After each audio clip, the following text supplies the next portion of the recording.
जय श्री महाकाल, हर हर महादेव। आज का हमारा विषय है जप। जप क्या है?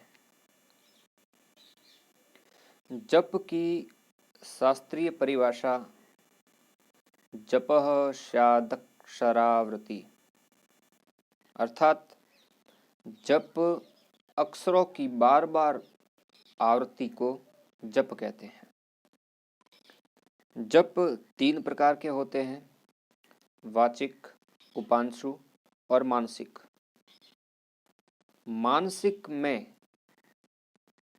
मानसिक जप जो हैं, इन तीनों प्रकार के जप में सबसे श्रेष्ठ है। फिर उपांशु और उसके बाद वाचिक जप की श्रेष्ठ गणना का क्रमांक आता है। मानसिक जप में जपकर्ता के मुख से कोई बाहर ध्वनि नहीं निकलती। साधक स्वयं ही उस मंत्र बीज के नाद को अंतःकरणेंद्रिय से दिव्य श्रवण किया करता है। वाणी के 4 प्रकारों में परा, पश्यंती, मध्यमा और वैखरी में से मानसिक जप में योगियों को ही गम्य परा या पश्यंती वाक का नदन ही श्रवण होता है।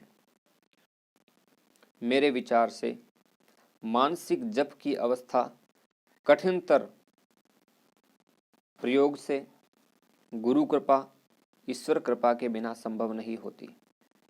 साबर मंत्रों में ऐसे स्तर के मानसिक जप का संबंध नहीं होता।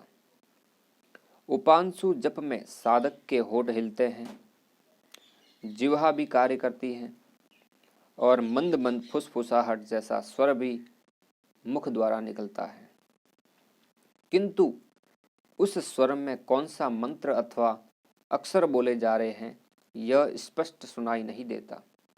जबकि मानसिक जप में जिह्वा, होठ आदि में से कोई भी कार्य नहीं कर रहा होता है, न ही ध्वनि निकलती है।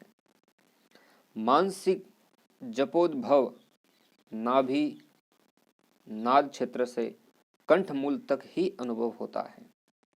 कंठ से ऊपर आने पर वह जप मानसिक जप से उपांशु में परिवर्तित हो जाता है। वाचिक में वाचक के मुख से निर्मित स्वर को स्पष्ट श्रवण किया जा सकता है। इसी प्रकार में स्वर को कुछ ऊंचा कर लिया जाए तो वह जप वाचिक जप, पाठ, स्तोत्र आदि में बदल जाता है। पाठ, स्तोत्र और विद्या का किया जाता है।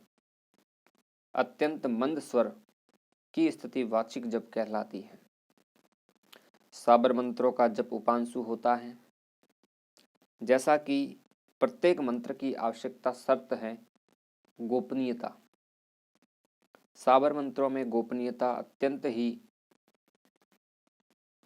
जिस प्रकार स्त्री अपने योनि पदम को वस्त्रावृत कर उसे संपूर्ण रूप से गोप्य रखती है, उसके दर्शन का अधिकारी मात्र वही होता है जिस पर वह कृपालु है अथवा जिसे इस गोप्य दर्शन का सामाजिक अधिकार प्राप्त है। उसी प्रकार गुरु शिष्य पर मंत्र का गोप्य प्रकट करते हैं, शेष पर नहीं। ऐसा ही प्रतिबंध शिष्य पर होता है कि स्वप्न में भी वह किसी पर मंत्र प्रकट कर दे तो उसकी सिद्धि स्वयं ही समाप्त हो जाएगी। इस कारण वाचिक जप में बहुत सावधानी बरती जाती है। आदेश आदेश। जय श्री महाकाल, हर हर महादेव।